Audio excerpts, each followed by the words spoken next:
Imagine being just outside of town and in an isolated home, only for a nearby factory to start billowing out a deadly toxic gas cloud of fog into the area. Do you flee, hoping your vehicle is fast enough to outrun the fog?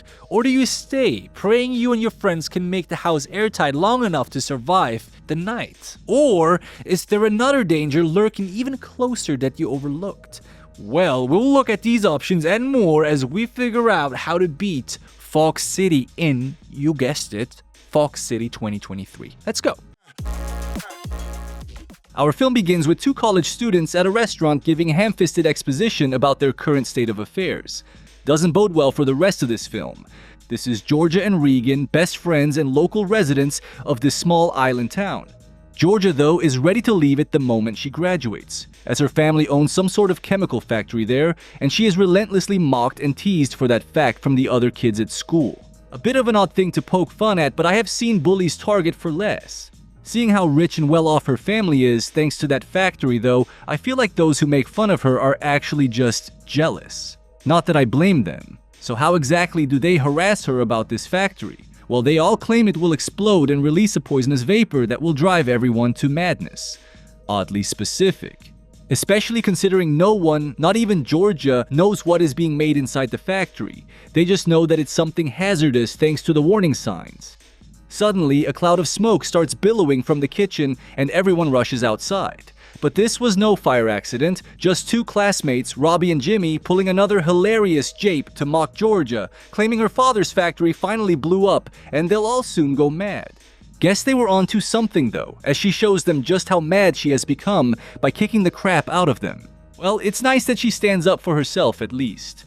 After this, the two go get ready for their weekend getaway. They're going to Regan's uncle's vacation home on the outskirts of the island where they plan to hang out with friends and get drunk. Of course, this just so happens to also be the exact spot where George's family factory also is. Surely this won't have any effect on their trip though. They and their friends begin to arrive at the vacation house, and we are treated to some more clunky dialogue explaining that for privacy purposes, this is the only house in the area, and that cell reception is particularly bad out here, because of course it is. Georgia meets up with her boyfriend who goes by JK. There's also Cassie and her boyfriend Blake, who immediately head upstairs to get busy. Guess they just couldn't wait. And there's Chelsea with her boyfriend Tanner, including Regan. That's 7 friends spending the weekend here. Let's hope that number doesn't change for whatever reason. Suddenly, a reason presents itself as a siren is heard and a strange orange mist blows from over the hillside. Everyone inside starts to panic, unsure of what that noise is or means. I can sort of understand this reaction if you've never heard one before, but it's fairly obvious they mean warning. Stay inside for most places. The group isn't aware of this, however, so they immediately head outside to look at the phenomenon. And for some reason, Blake has drawn his gun. Now you could argue it's smart to stay strapped when going to an isolated location for a weekend. Fair enough. But why was it on his person when he was just upstairs with his girlfriend? And how does it help to brandish it right now? That thing is not a toy and should be kept stored for safety. But I guess he has played too much Silent Hill and wanted to be prepared after hearing a siren and seeing fog rolling in. Almost everyone decides they want to leave right now, but Georgia is against it, claiming her family factory is just beyond the trees where the mist is coming from. The alternative is fog-proofing the house, but some members of the group claim that won't work or will lead to additional problems. With the group unable to come to an agreement and the chemical cloud drawing ever closer, they start freaking out, with several of them just immediately assuming they're all as good as dead at this point. Seems like a huge leap in logic to me. Yeah, maybe if they do nothing at all, the cloud will catch up to them. But even if that happened, they don't even know if it truly is hazardous or by how much. More importantly though, if they don't want to find out the hard way, just each do their respective ideas. Those that want to leave, go, and the rest can stay behind to seal up the home and wait for it to blow over. Don't know why they're acting like the decision has to be unanimous. Eventually though, they decide to try and drive away. Let's hope it's not too late for that option already after all that arguing. After some gratuitous car driving scenes, most of them end up back at the house too afraid to drive through the fog with the cars not being airtight. Tanner and Chelsea are still missing though. Maybe they made it back to town, or they succumbed to the mist. Resigning to their fate, the 5 remaining members lock all the doors and windows and seal their edges with duct tape. Not a bad tactic for this situation. Cassie doesn't think so though, as she voices her concern for oxygen. A valid subject, but not one they should have to worry about for a while. After a pointless fake-out jump scare, the house is completely sealed, and Regan is satisfied with their work. Georgia doesn't share this thought, however, and is still deeply troubled by their situation, desperately wanting to do something more despite not being able to think of something. There really isn't anything else they can do, though, other than wait. And her negative outlook seems to be causing the others to panic more, as Cassie once again states they're going to die from lack of oxygen before anything else. While it's true that O2 will eventually be a problem, that wouldn't be for several days. And regardless, their current oxygen would last much longer if they aren't wasting it arguing, and especially if they're not panicking and using it up quicker. We should put our mind at ease by just doing the math to figure out exactly how much air supply we actually have left by solving the simple equation of...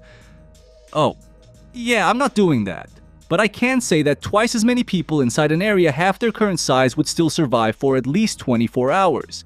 So she needs to just calm down, control her breathing rate, and just wait patiently to see if the fog passes. Instead, they all decide to pass the time by theorizing what the factory could have been making or what inhaling that gas could actually do to you. With a rational group of people, this could be a worthy use of our time and help us figure out exactly what we're dealing with. But with these spoiled, rotten college kids, it just causes more fear to spread and more arguing between one another. It's getting harder to see why any of them are friends in the first place, let alone dating. But while they do that, let's look over everything so far and see what could be done differently. It's a bit late for this now, but if I was getting bullied relentlessly over rumors about what my family's factory was making, I would ask my father what we actually make there so I could dispel those rumors. Doing so would allow us to know exactly what we're dealing with here and now so we could put everyone's worries to rest and better handle this crisis. Another thing we are a bit late on but should have accomplished sooner is making sure we have a lifeline during this trip. If we know that the house we're going to be staying at has terrible cell service, we should make sure a landline phone is installed and operational. Additionally, as with any trip we're going on, we should make sure someone knows where we are and when we're expected to return, so they can send help if the worst happens. For the sake of these college students, I hope they were honest with their parents about their weekend plans, and that help would be on its way once news got out about a factory accident and chemical spill. But okay, we don't know what this mystery gas is, and we have no way to contact help. Well, our main options are exactly what the group suggested: stay or go. If we are going, we need to leave sooner than later to give us the best chance, and it looks like they have a great head start. Once on the road, if we run into fog, I can understand wanting to turn back. But depending on how thick it is and how far away another clear path is, I might suggest risking driving through it. Sure, cars aren't airtight, but they would keep most of it out and allow us to get to safety relatively quickly. Might be worth a shot depending on the exact situation. If we stay, however, as they eventually end up doing in the film, we need to make sure all of the doors, windows, and vents are sealed shut and taped. They do a fairly good job at this in the film. Afterwards, stay away from the doors and windows. We see Georgia staring out longingly several times. This is incredibly stupid, as we don't know for sure if the window is completely sealed or how long it will stay that way. Take risk being near any sort of potential leak. If we are going to look outside at all, do it from a distance and check to see if the chemical cloud is heavier or lighter than air. Might be hard to tell at a glance, but we should be able to tell by looking long enough. And depending on which it is, we should hunker down upstairs or in the basement accordingly to give us the best chance at avoiding it should a leak actually occur. As the group gather their thoughts in the living room, Chelsea and Tanner actually return and bang on the door to be let inside. Georgia and Regan want to let them in, but the rest say not to, as the two are already contaminated, which, like it or not, is very much true.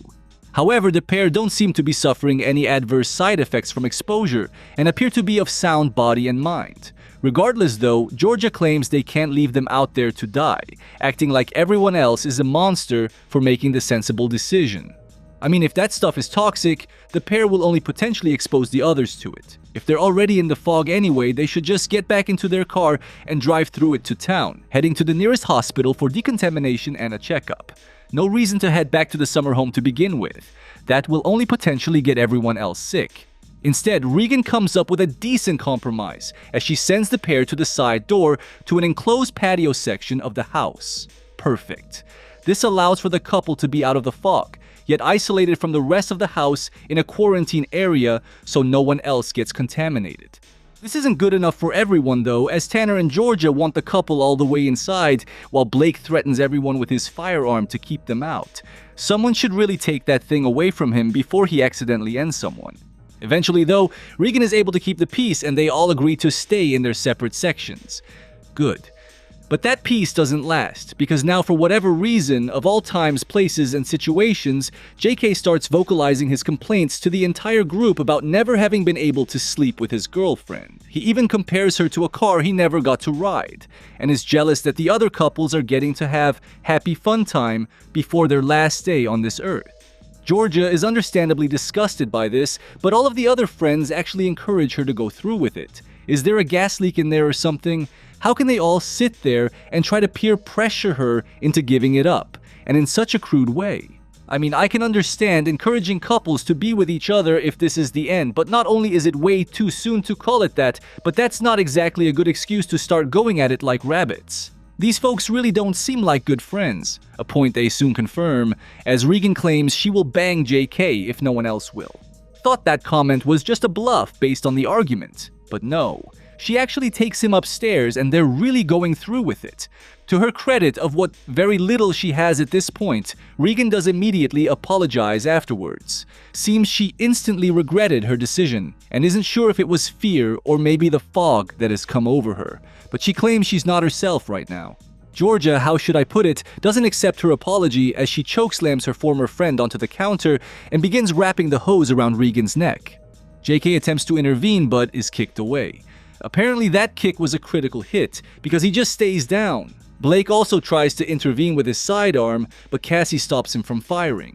Not sure why they don't attempt to physically stop her in any other way though. These friends are terrible even at helping one another. Georgia eventually gets tired of waiting for the lack of oxygen to finish her victim, so she breaks a bottle and uses the stabby bits instead, ending Regan. Only now that a life has been taken do the others do something, as they wrestle Georgia to the ground, drag her to the basement, and handcuff her to a pole. They also duct tape her mouth, which I don't think was necessary, and leave her down there. They assume the fog had gotten to the two girls, since they were in the same vehicle during the escape attempt earlier, but think everyone else should be fine. Tanner disagrees though, exclaiming he wants to break down the door before being made to off via a gun wave. Blake now suggests they go handle Georgia, claiming they need to end her life immediately, as she is a potential threat for a situation they have no clue how long will last. Damn dude, it's only been a couple hours. Should at least wait for the night to be over before acting like this. Mist will never clear. Cassie supports this Georgia ending idea, but the others disagree, including Tanner and Chelsea, who are worried about being next on the chopping block for the simple act of breathing. As Blake cocks his gun to ready himself for the execution, Tanner protests by banging on the walls and shouting, causing the gunman to fire a warning shot. This angers Tanner enough to break a connecting window, exposing the rest of the house, which in turn angers Blake enough to cause him to fire rapidly through the walls. Wow, he was so angry, he made his 6-shooter revolver fire 13 times. Impressive. Tanner's hit and bleeding out, but makes Chelsea focus on stopping the fog from seeping in through the bullet holes rather than his wounds. Meanwhile, on the other side of the wall, they do the same, as they patch the holes in window. As her boyfriend begins to lose consciousness, Chelsea begs for one of the others to at least help her drag him to the car so they can drive to a hospital. They of course refuse to do so due to the fog, but she keeps banging and pleading until Blake puts a stop to her with a fire poker to the stomach. This causes her to stumble outside in a pain-filled stopper and flip over the balcony railing. In a shot I'm sure the film crew were proud of, as they show it multiple times in slow motion. She survives the fall and crawls towards a new type of siren sound being heard, police sirens. Unfortunately, she collapses before getting there. Oh, so close. So things are getting out of hand pretty quickly. Is there anything we could have done better? Well, for starters, the 3 people should have tried to stop the single person from committing murder in the first place. Not sure why they let her just do that. Afterwards, no one even bothers to check on Regan, who may have survived but been in critical condition. Okay, that's unlikely, but still worth a check at least if it's your friend's life. As for Tanner, I'm still not sure why he wants in so badly at first. Other than resources or a bathroom, which they can go without for at least one night, they should be fine in the enclosure until the fog clears up or help arrives. Of course, as things escalate inside, I can understand wanting to be there to help. Still, don't think it's a good idea to antagonize the guy with a gun.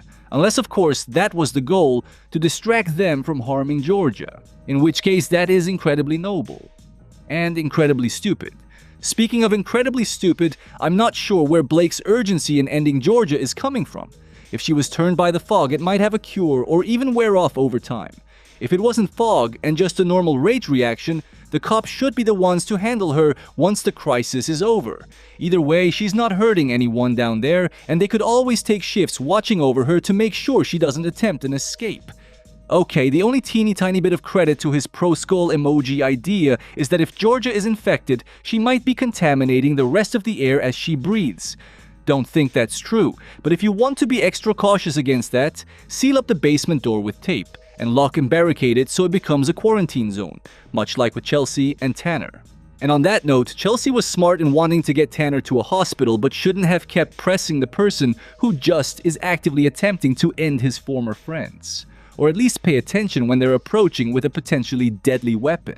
She instead should attempt to drag Tanner to the car herself by using clothes or sheets or anything else she could find to act as a pulley or makeshift stretcher. Or since he wasn't hit in the legs, Tanner should actually just be able to hobble over the vehicle himself. The police now show up, claiming they had reports of gunshots. But wait a moment, they're not wearing any sort of mask or other PPE. Strange. Blake tries to tell the man they're all fine, which is odd. You'd think he would ask for help. Tell them about a crazed killer in the basement, or at least ask if they know what's going on. Guess he realizes he's done wrong by attacking his friends, but is too far committed at this point.